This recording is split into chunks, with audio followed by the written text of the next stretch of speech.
What's up guys, Matt here, Andrew here from Laidlaw's Harley-Davidson.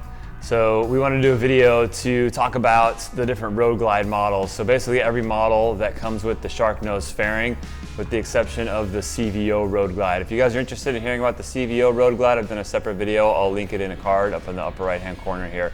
So really what we wanted to talk about was the RoadGlide Standard, the RoadGlide Special, and then the RoadGlide Limited. The RoadGlide fairing has really, I think, catapulted in popularity over really since the remodel in 2015 model year. I feel like a lot more people want to get it. Maybe it's the appeal, maybe it's the style when Harley-Davidson reinvented it or created a new mold for it.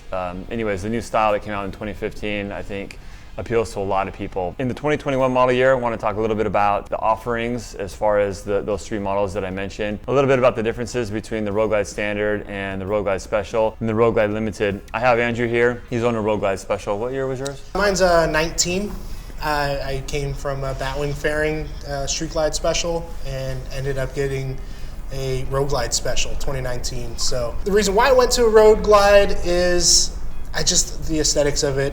Like Matt said, I mean, it gained more popularity, so I kind of followed in suit. I like the dual headlight look. You know, the overall shark nose fairing is just really nice. Plus, the storage you get on the either side of the fairing is really nice too. So I think there's a couple common things that are said when you're trying to shop between like the Street Glide and the RoadGlide, so the Batwing and the shark nose fairing. And there's some truth to it, but I think the main things that I hear are, when people come in, they say, I want the RoadGlide because that's the bike that's gonna split the wind. That's the bike that's gonna do the best on the freeway where the wind's gonna hit the fairing and it's gonna be completely isolated from the bars, whereas the Street Glide fairing with the Batwing, the wind's gonna hit the fairing and then it's gonna somehow jerk the bars and you will be unstable in high winds. I hear that a lot.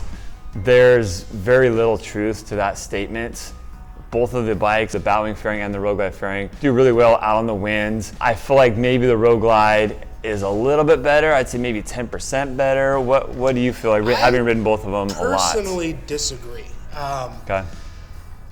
Disagree that they're both the same, they're both equally good on the freeway? I think the Batwing fairing actually does a little bit better. And oh, really? This is just me and my experience and, you know, just my opinion on them.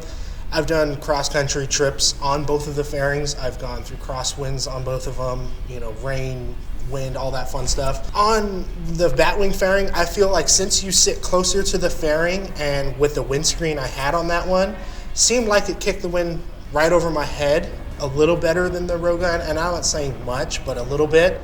So that's a little bit, I mean, we're kind of talking about like the stability on the freeway. Yeah. Because I agree with what you're saying. Mm-hmm. I feel like the Batwing fairing kicks the wind up and over your head better than the RoadGlide does. Yeah. I feel like the RoadGlide has better body wind deflection, so less like wind coming up underneath the fairing and hitting you. Yeah. But like out on the road, at high speeds. Unless you're navigating through a parking lot, you can probably tell the difference between both of the fairings. Yes, the RoadGlide is a little bit lighter, navigating through smaller, you know, parking lot maneuvers. Yeah. Once you're above 20, 40 miles an hour and you're on the highway, you're not turning the bars, you're leaning, so you don't feel that big of a difference, and the stability between the two is pretty much equal.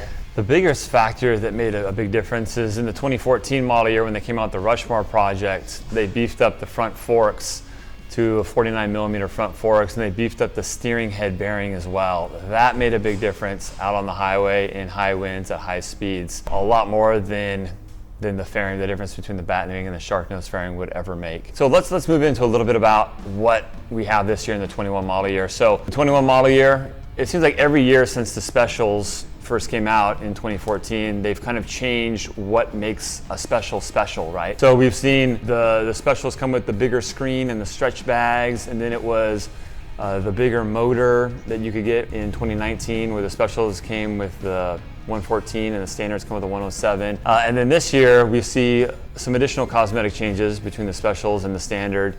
And then we also see the ability to get in black and chrome finishes on the specials as well. So this year, just to kind of run through some of the differences between a standard and a special if you're deciding which of those two bikes to get. The standard comes with a 107. That's really the biggest difference right there. The special has a 114 in it. The special has the bigger screen by default. It comes as standard equipment from the factory. On the RoadGlide standard, You get the little screen by default, but if you get the premium radio upgrade for $895, then you get the 6.5-inch larger screen, which is identical to the special. In the special this year, we saw this nice sleek center console come out with the filler cap for gas on the side, a little bit more of a custom touch or appeal.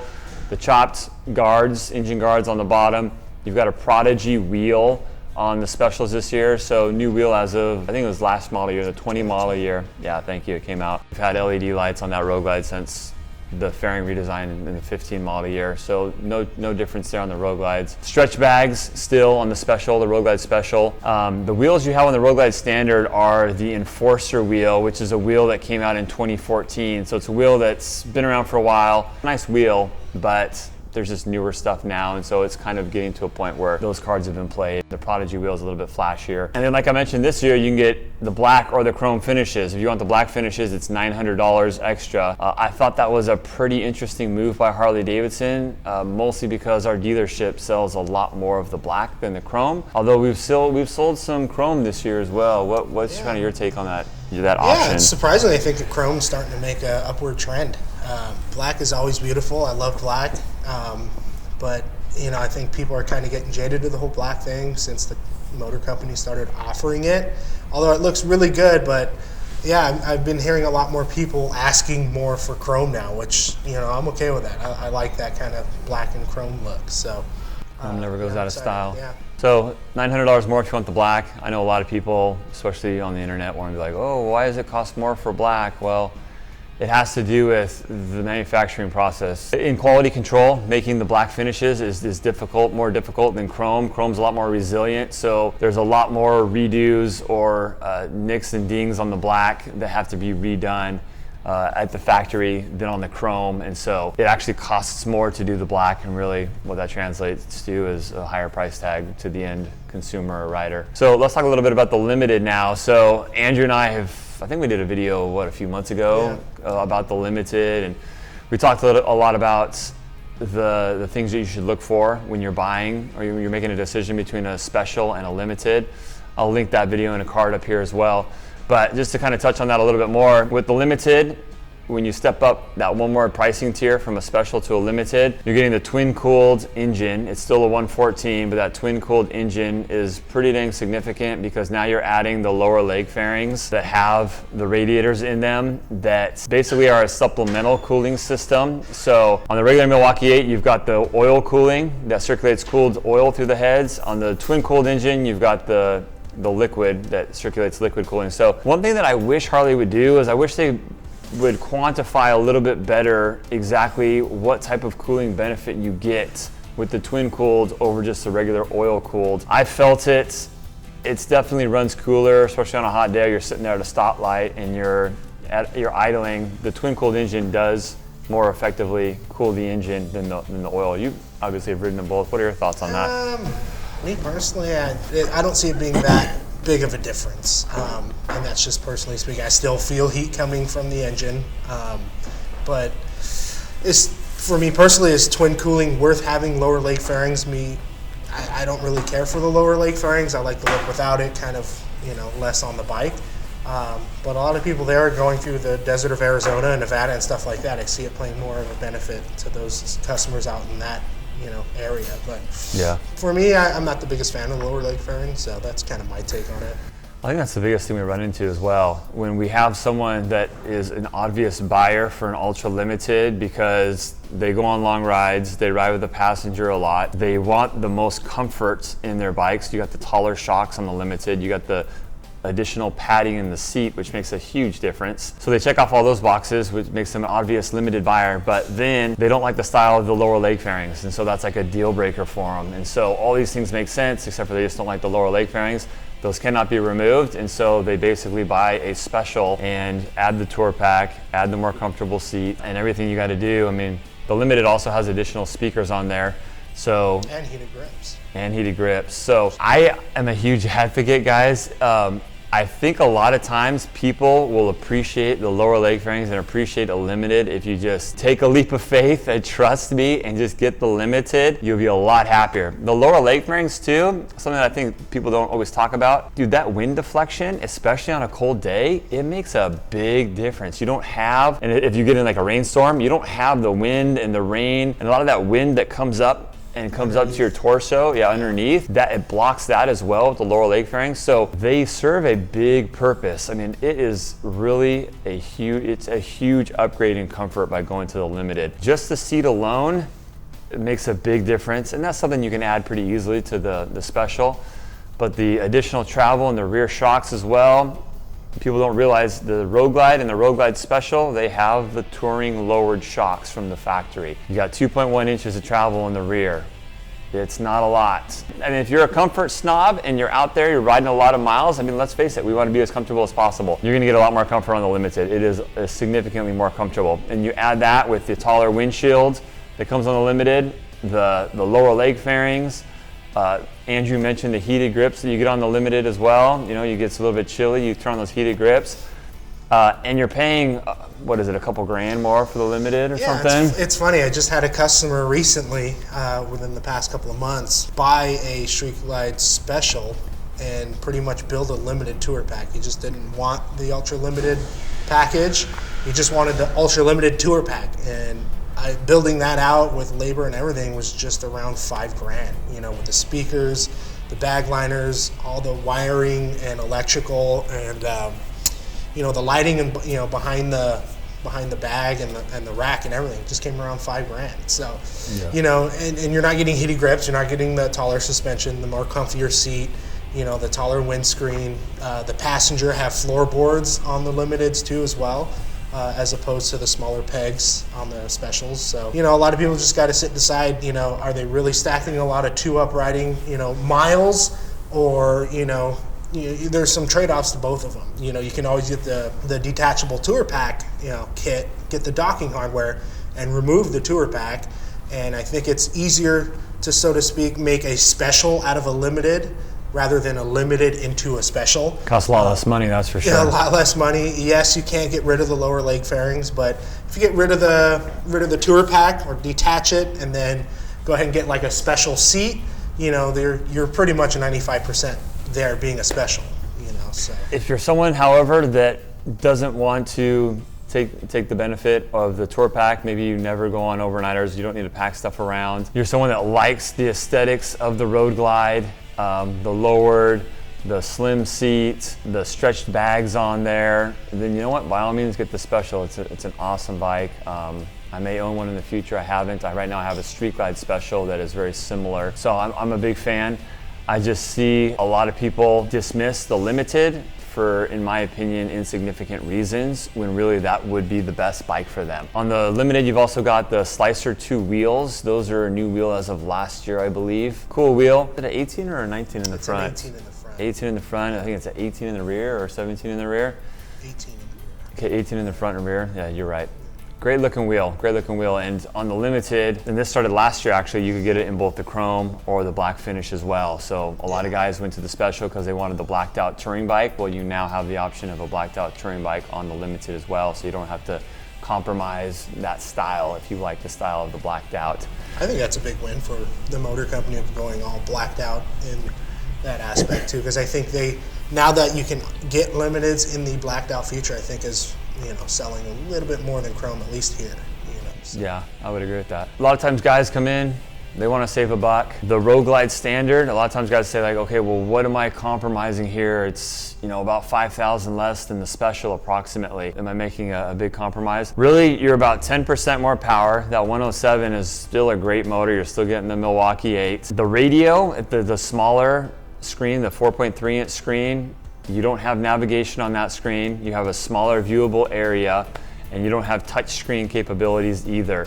But you still got Bluetooth on there. You still got the phone abilities if you want to get the mic plug and plug in. By the way, the Limited has the plugs already for the mics. So if you want to do the wired mic, you basically you get a headset with the bike. You're pretty much ready to go, plug and play, taking phone calls on your Limited when you roll off the lot. With the Special and the regular RoadGlide standard, you've got to buy the plug, buy the headset, or you've got to buy the WIM, which is the wireless headset interface module, and buy the headset. The headset is what, $300? The WIM is $300, so you're plus installation, so you're probably $700 with tax, $700 or $800 to do a wireless setup on any of the bikes. Or you can do wired, $60 for the wire, and then for the headset it's like $180. So the wired setup is significantly less expensive. And then once you Bluetooth your phone to the system, again, it can be done on any system. Then you can take phone calls on your bike if you're into that kind of thing. But going back to the RoadGlide standard, you don't have the stretch bags, you have chrome finishes on the bike, you have the Enforcer wheels, and if you want the bigger radio, most of our bikes that we get here that are standards, we paid the extra $895 to get the Boom Audio 6.5 GTS system, because most people want that. Really at that point, you're sacrificing 10% power and some of the aesthetics, like the different wheels and some of the aesthetics of the bike. So the standards is not a bad deal in my opinion. Yeah, you're not compromising tons. You know, I prefer the standard length bags anyway, so that's always a huge plus for me. And then your last bag, you put the standard length because you did 2-in-1 exhaust. Yeah, did the 2-in-1, and I like the overall look. So the standard, I mean, since chrome is kind of getting more popularity in the like performance bagger type aspect, the standard, you're not really compromising much. You get the same screen. A lot of people want to save a buck or two and just get the standard screen, but always, if you're spending that much money in a motorcycle, what's another $900 and you get, the best screen? It's been redesigned and gone through. 2019 was the first year they came out with a new screen, touch screen. GTS, GTS, it's all one piece, Gorilla Glass. It's just a really smooth operating system. You turn on the bike, your phone pairs within 25 seconds, as opposed to the old one, which I had, I'd put it on accessory mode and it would take about a minute and a half to find the phone and link up and stuff like that. So huge plus and benefit for going with a big screen. Not to mention Apple CarPlay is huge. You can plug in your phone. I'm glad you brought that up.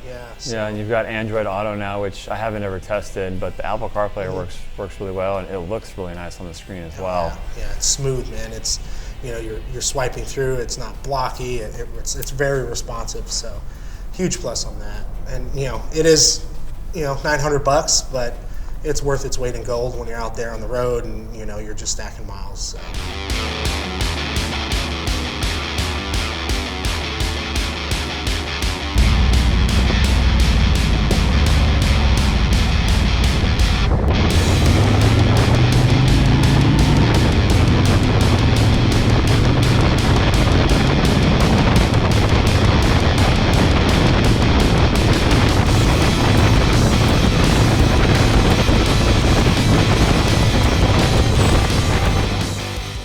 You also there's an option of RDRS. Most of the specials right now are getting shipped with RDRS, and most of the standards are not getting shipped with RDRS. RDRS, again, is the Reflex Defensive Rider System, which is the traction control, the hill hold mode, and the tire pressure monitoring system. So nice system. It's $995. That's a factory option. But typically speaking, on the standards, it's hard to find bikes in a standard with the RDRS. So if you want the RDRS, the Special is probably your bet. But I think too, if you're a guy that likes to get out of town, especially with the passenger, likes to do overnighters, take a hard look at the Limited, because there's a lot of guys that buy the Special because on the showroom floor, they're so worried about being a grandpa or looking like a grandpa with that tour pack that they buy the Special, and they find themselves buying a tour pack. I mean, I'm guilty actually. I have a Street Glide Special and I bought a tour pack. So they find themselves buying the tour pack, upgrading the shocks, buying a bigger seat, and you could have saved a lot of money and just got the Limited in the first place. So be honest about the type of riding you're gonna be doing. Be honest about the type of priorities you have. Do you prioritize the sleek, low slung, stretch bags, profiling bagger going down the road, or do you prefer and prioritize the functionality of a full-on, legit Harley-Davidson touring machine? It's convenience at the end of the day. Yeah, you almost bought a CVO Limited. The magnetic silver fade. The way they designed that thing, the paint job, I love silver, grays and silvers on bikes. And then when they came out with that the CVO Limited, I justified everything. I do a lot of long distance, to have remote locking bags wasn't a bad thing either when you're pulling up to That is a cool. motel at midnight. And I'm shitting my phone trying to look in my bags to try to get my stuff out. CBO comes with all that, you know, LED lights shining into the bags and all that fun stuff. So, yeah, but at the end of the day, I'm just kind of a sucker for, you know, the kind of RoadGlide special look. You know, I can't live with lower fairings. That's just me personally. I like the sleek look of. Andrew's one of the guys we've been talking about. Yeah, seriously, I'm guilty of it. At the end of the day, you just got to figure out, you know, how you're going to use the bike and what the bike is able to accommodate you for. If you know you're going to be a lot of two-up riding with the missus going across the country, I highly recommend a limited, because the moment your wife starts complaining about, you know, the back seat, no one's having fun riding. So yeah, that's just probably the best route. If you see yourself kind of, you know, doing the weekend thing, and not to say you can't take the wife out on a special and do overnighters, you totally can. You know, get a different seat and a backrest, and you can go get lost on the highway. But if you're doing that more often, limited's probably a better choice. But yeah, at the end of the day, you just got to kind of sit there and think how you're going to use the bike. Andrew is on a Road King now, so he goes through bikes quicker than I go through underwear. So he rode his Road Glider for a long time. Now he's on a Road King. Is this the first Road King you've owned? First Road King I've owned, yeah. So we're going another touring bike. Yeah, so he's run the gamut of all the touring bikes. Still get a limited under my belt. So. Yeah, there you go. So yeah, we're gonna go to Yosemite here pretty soon. So Andrew will be running out there on his new Road King. New old. Well, yeah, new to him. It was his dad's, so now it's his. I'm gonna be on my Street Glide, and so I'm sure we'll be commenting and hearing Andrew's opinion about the Road King. So he's been running the windshield most of the time, right? 100%. So we'll be comparing the windshield to the fairing. In my opinion, the fairing is superior to the windshield. I can tell you right now, from commuting, the fairing is so much better. Especially from the standpoint of buffeting too. Yeah. You know, that's one of the things that when they redesigned the fairings, you know, in 14 model year for the Batwing, they redesigned it, and in the 15 model year, they redesigned the Shark Nose. They have the venting system. I can tell they did a lot of wind tunnel testing, because just the lack of wind buffeting and the even flow of air and just the calmness you have in the rider bubble is really good on both of the fairings. Oh, yeah. A lot better than the windshield. So the windshield's good, okay though. Owning both of the fairings and riding a lot of miles on both fairings, and then coming to a Road King with no fairing and a windscreen, it is kind of nice to see the road right in front of me. It's just more of a kind of raw experience. I'm not worried about what song's on, you know, playing, and if I'm looking stupid, listening to Blondie on the radio, pulling up to a stoplight, you know. So it's kind of just a more, you know, kind of humble feeling, you know, having less of the amenities. Do I miss them? Absolutely. Slightly more of a raw riding experience. Yeah, it's a little bit more raw. I was kind of, you know, enjoying, you know, the radio and all that stuff. And, you know, in the future, I probably will get something else, but you know, it is nice to have just you and the road right in front of you. I rode the Road King when I first got it on the way to work, and I didn't have a windscreen on it, and I was just a human parachute, man. I was just doing 90 on the freeway like this, like just, you know, complaining all the way. So he does have a stage 4, so that's kind of a nice little benefit there. Yeah, and it's a 107 to a 114. Hence the reason he was maybe speeding a little bit too. So. Only 65. Anyways, guys, thanks for watching the video. If we helped you out, make sure you give us a thumbs up on the video. If you're looking for a new Harley-Davidson in Southern California, come hit us up here at Laidlaw's Harley-Davidson. If you haven't already, hit that subscribe button, help us out, and we'll be seeing you guys on the road.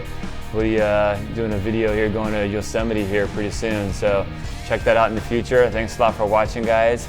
Later.